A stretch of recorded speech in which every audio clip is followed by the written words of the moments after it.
Welcome back to Roar Career Talk, the podcast where we go beyond job titles and get real about career journeys. Today, our special guest is Meenu, a career coach, job search strategist, former talent acquisition leader with over 25 years of experience. And Meenu has sat on both sides of the hiring table, leading teams, interviewing students, and now coaching senior professionals to rewrite their own career narratives. Meenu, welcome to the podcast. Thank you, Willita. I'm proud to be here, honored to be here. Thank you. Amazing. Tell us a few words about yourself, your career path.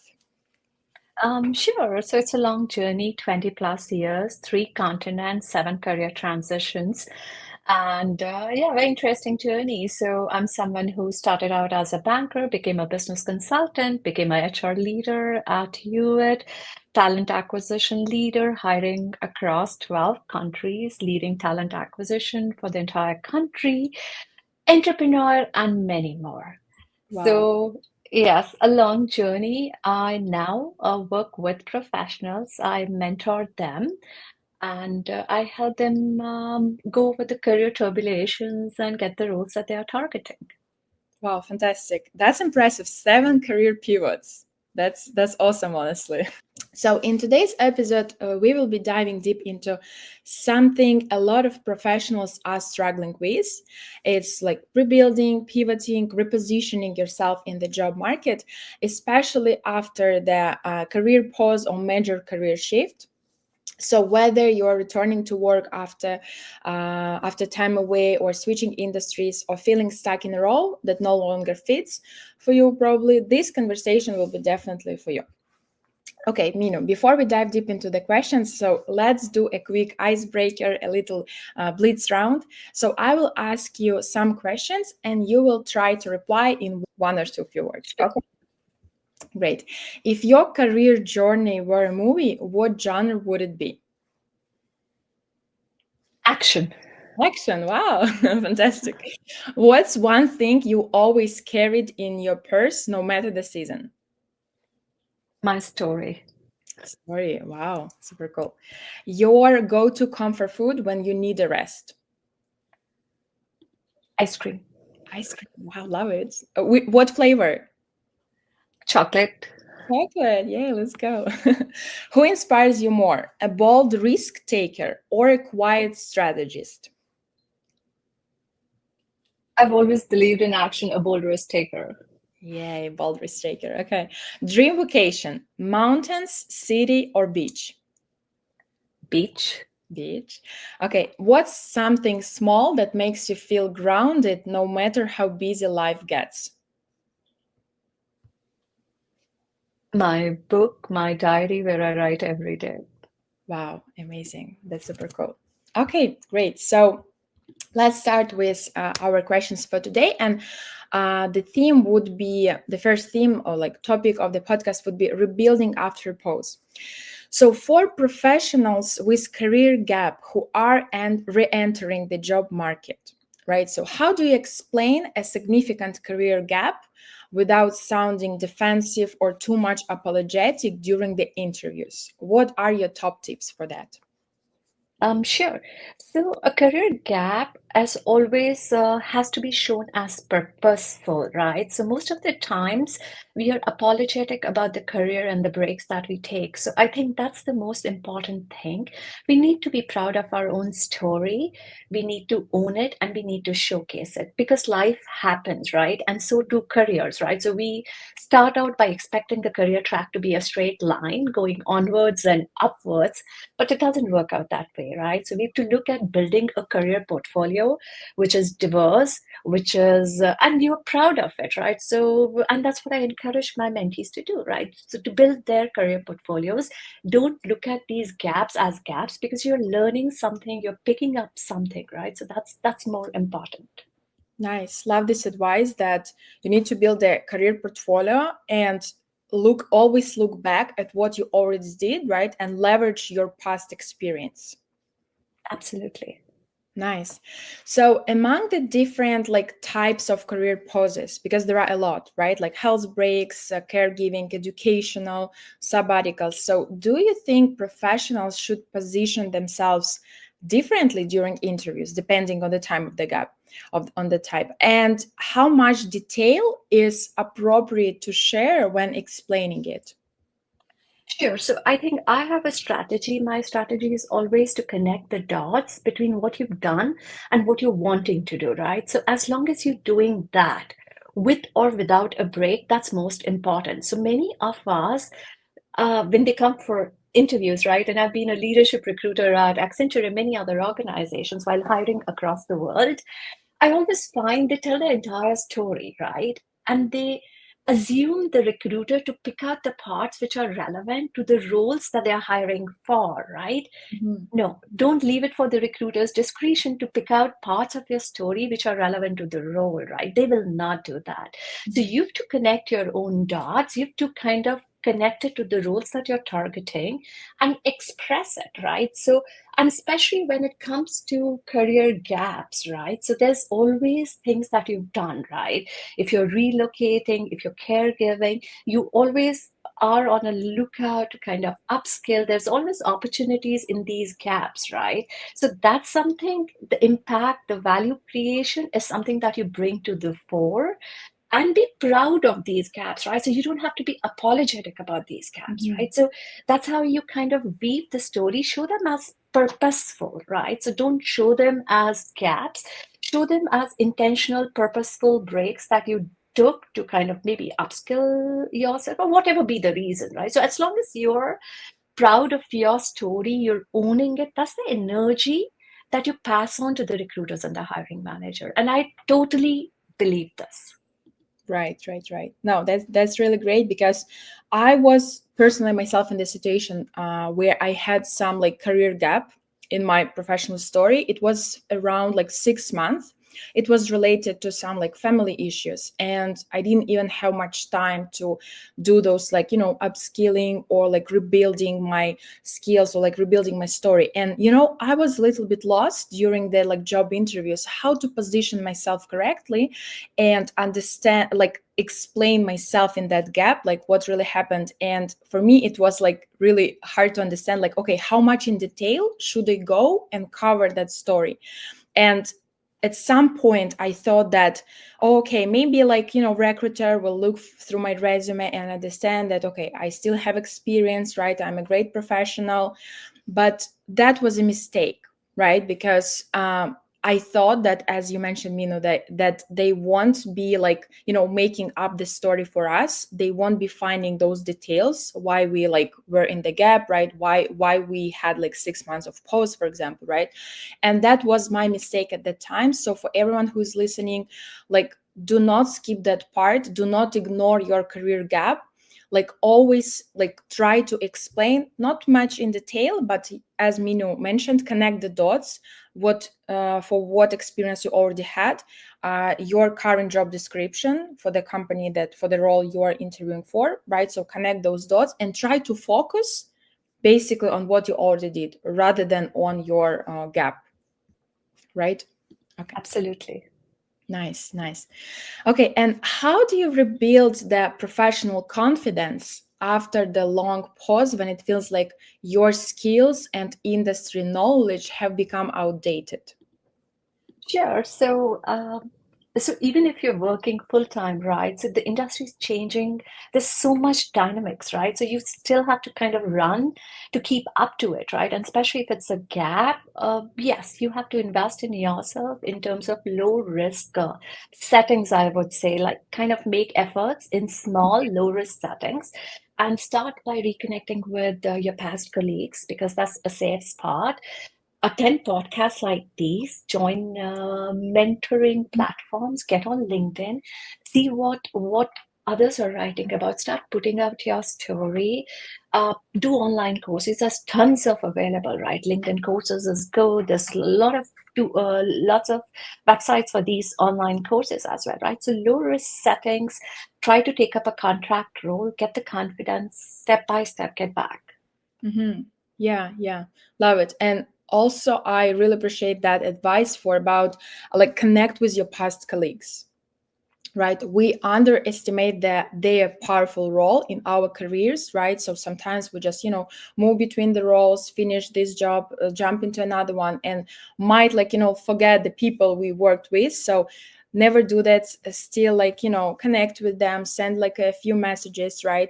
And ask them about what they're up to, right? Maybe meet with them online or offline to stay on the wave, to stay updated in the industry, right? Because they can update you, okay, what's going on, what AI tools are relevant now, what they're using now. So this will definitely help you, right, to rebuild your skills, get new knowledge, and feel more confidently in your job search. Absolutely. Great. And what strategies actually work for parents returning after extended family leave to quickly demonstrate that they haven't lost their edge? Sure. So, likewise, I mean, the same stuff's for them as well, but they can also show a lot of transferable skills that they've kind of built during these breaks, right? So they know how to kind of manage time very well. As parents, that's the first skill they learn, right? The multitasking, right?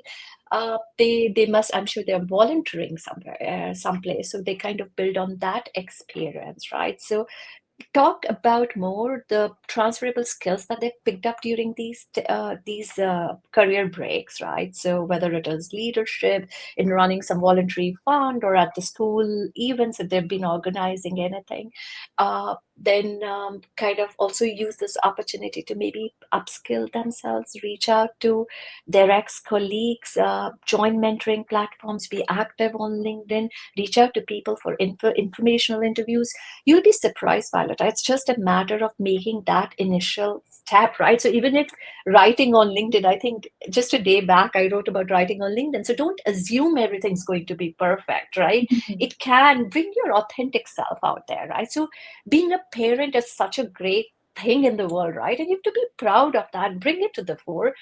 As long as you're proud of what you're doing and don't see it as a career break or a career gap, it's always us. This gap starts from us, Violeta, right? So it's not even the interviewer or the hiring manager or the recruiter. It's us because we're so apologetic of the breaks because we start with an assumption in our life that our career journey is going to be a straight line. It's never going to be a straight line, right? So, and we're always in that mode where we are comparing to others.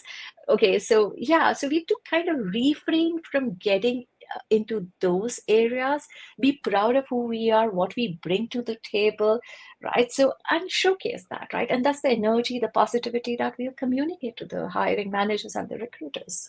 Yeah, totally agree with that. That you just need to start with that first step, little baby step, right? And then it will be just like a snow avalanche. So you just start with first step, you write the first post, then you write the second one, and then you get, into the flow, and you just continue going. You just continue doing that, rather than you will just, doing so much like self-reflection and put too much pressure on yourself. Okay, where should I start? I have this gap. I have like 1 year parental leave, right? So how do I get after the all those skills and be updated? So do not focus on that. Try to get those new skills through the courses. Start something new. Start posting on LinkedIn, sharing your story, right? That maybe it's of course your part of the journey. You should be proud of that, as Meenu mentioned, and I totally agree with that. That's nice. Okay, so we talked about rebuilding after the pause. So let's switch and talk about the pivoters. So how to pivot with purpose. And Meenu, how do you convince employers your career pivot is genuine commitment rather than desperation when you change industries? Sure. So your story has to be focused on the intentional part, right? The value that you created, the impact that you've done, right? So that's what you talk about. You also have to talk about the investment, right? Because it's an intentional move. So you invested in it and the actions that you took, right? So as long as you're specific about these parameters, that's very, very important. I can talk about an example here, right? So I worked with a mentee and he had a background in technology and IoT. And he worked as a software engineer. And then he moved on to work with a kitchen appliances company. And then COVID happened. And then he had to work in a family business where they were working with furnishings. And then he did some product courses and he said, I want to get into product management. I want to be into product, right? So how do I do that, right? Now, if you look at all of these experiences, they are silos, right? But the way we rebuilt his experience, right? We reframed his technical experience, right? So now he's working in technology startups because we used his experience because he understood technology. He had worked as a software developer. From his kitchen appliances experience, we picked out the part where he was understanding what the market needed and communicating it back to people who were developing the product. So he understood that. From his entrepreneurial journey, we picked out how he understood the customer voice, right? So we picked out different things from each of his experiences, reframed it, and made his next move an intentional next step rather than something that just happened because of desperation, right? So Right. So again, as you mentioned earlier, like you helped him to connect the dots and like align his previous experience with what he's aspiring to do, like being in the product management, right? So you put his relevant experience, put maybe his like the job description, so what's important for them, and found some like relevant points into his like previous jobs, right? So this is a really great example of how to pivot successfully and not over explaining yourself that you are looking for the new job or changing industries and changing roles with the desperation, right? Because you do it with an intention, and this is how you prove it. sure. And I'd also like to mention so many times I see on LinkedIn that people mention looking to move industries. I mean, they're broadcasting that part. The employer is not like a testing ground where they're kind of hiring you and make it like a school where you learn, right? So you have to showcase what you picked up in the past roles, which is connected to the role that you're looking, downplay talk about the value articulation, the impacts that you've done, build it in connection to the role that you're aspiring for, right? So it's all about the story. Right. It's always all about the story and how you Absolutely. position yourself. Absolutely. Right. And what's the most effective way to leverage unrelated experience during a career pivot so employers see it as an advantage rather than irrelevance? Because we talked about like some you need to find something similar, right, in your previous like experiences in your resume and in the job description. But what if you like doing the complete pivot, like 180 degrees, right? And what's basically the most effective way to leverage that like unrelated experience? Sure. So it's always, I believe there's always, you are in each of your experiences, you're adding value, right? And there will be something which will be connecting the dots to your next stint. I can give you an example of someone who worked in ed tech. He was a sales guy with a graduation, and he worked for 7 years in ed tech. He became like, he was leading the ed tech company. And then he was working with the best in the country, and then it went bankrupt. So he didn't want to go to edtech, right? He wanted to go into something else. But then that was a showstopper because all his entire experience was with edtech, right? So we reframed his experience and made it sector agnostic, right? Because the value, the multi-million dollar pitches that he made, right? The revenue jumps that he created, the team leadership he brought to the fore, right? And these were all sector agnostic. So rather than kind of showcasing, so we built it in such a way, and now he's a sales leader at 1.5x compensation at a financial services organization, right? So it's about reframing the Mhm. experiences that you already have, connecting the dots and building your story in that manner, right? So Right. And following this answer, like how to answer the uncomfortable question during the interview. Why would you want to leave such a successful career to start over? To start oh over here. yes. Yeah, so it's basically you're not starting over. If I was starting over, like I would have never moved up, right? Because I made these career changes, career pivots, right? So from one, like being an entrepreneur to a HR leader to a talent acquisition to something else, right? So you're not starting. That's something that one has to remember. You're not starting over. You are not. So you are where you are, and you're getting into the next move, which is an intentional next move, right? So it's not starting over, right? And that's why you don't show your experiences as silos. You connect the dots and connect it to the role that you're targeting. Nice. Yeah. Very good phrase that you're not starting over, you just get to the next level, to the next move. Totally agree with that. Okay, so let's switch to positioning and negotiation. Two very, very important topics, right? So, when is it strategic to actually remove experience or credentials from your resume, and how do you decide what to omit? Sure. And again, I can talk about this. So I can talk about one example here where I was working with someone. He'd worked for 20 years in a bank in multiple roles, and then 15 years he worked in sales, and he grew over to become a national sales leader again. And then he did something very different. He did coaching, and he took his ICF accreditation. He did coaching. And now he decided he wanted to go back into sales. Mhm. So now what we did was, out of the banking experience, we picked out the relevant parts which were aligned to his sales journey. From his sales journey and from the coaching experience, we highlighted the aspects where he was working with professionals and helping them with his coaching to reach their goals, right? So that's how we rebuilt his story with reframing, Mhm. again to connect the dots for his next level role. And he's just landed a 350K Wow. role as a national sales leader, right? So yes, so there's no gaps, right? It's continued. I'm also working with an Air Force veteran who has a long journey, and he's working as a executive director in the governmental sector and nonprofits and healthcare industry.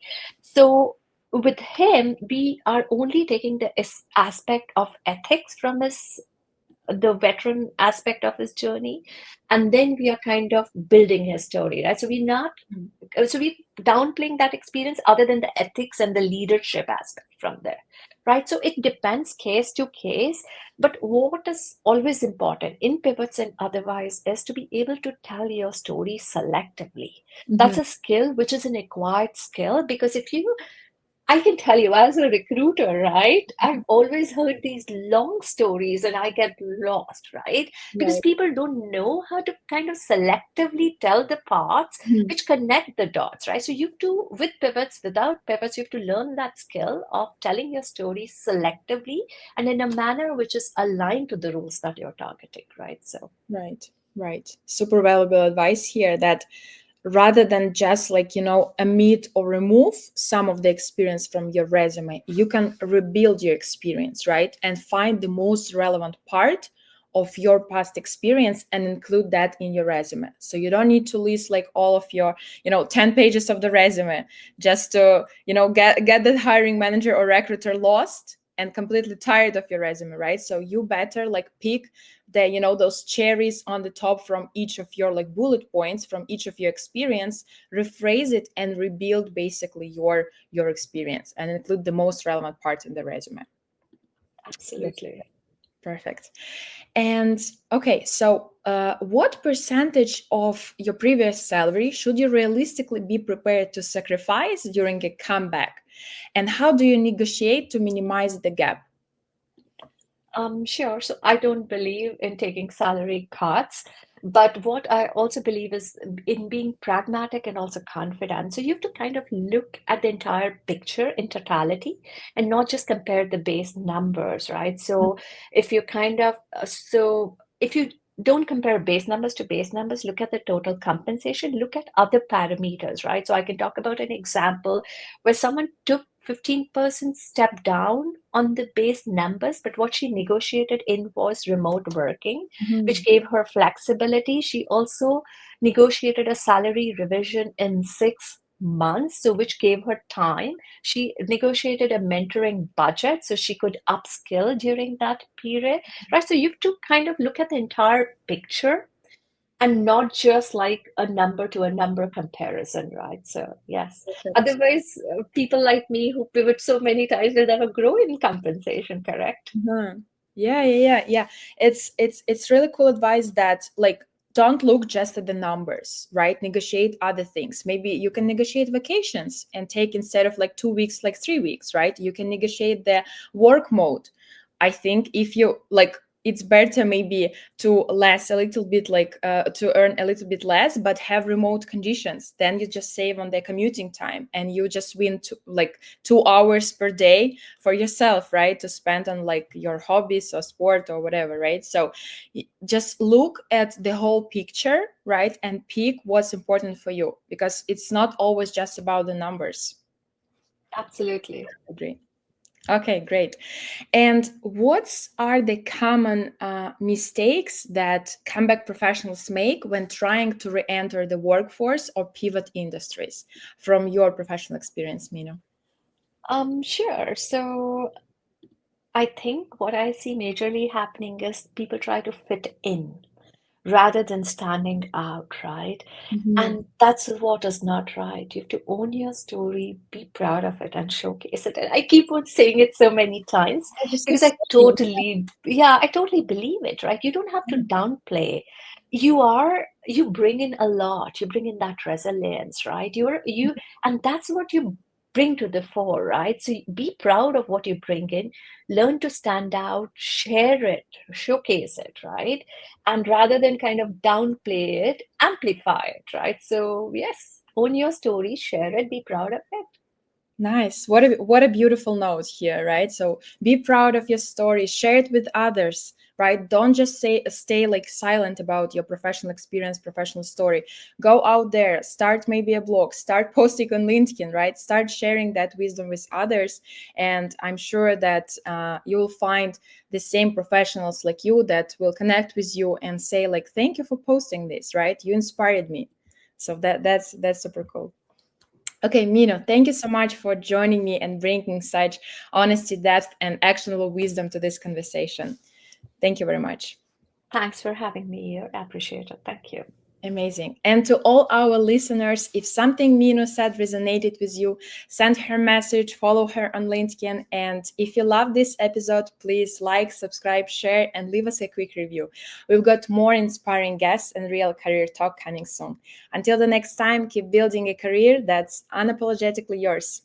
Thank you.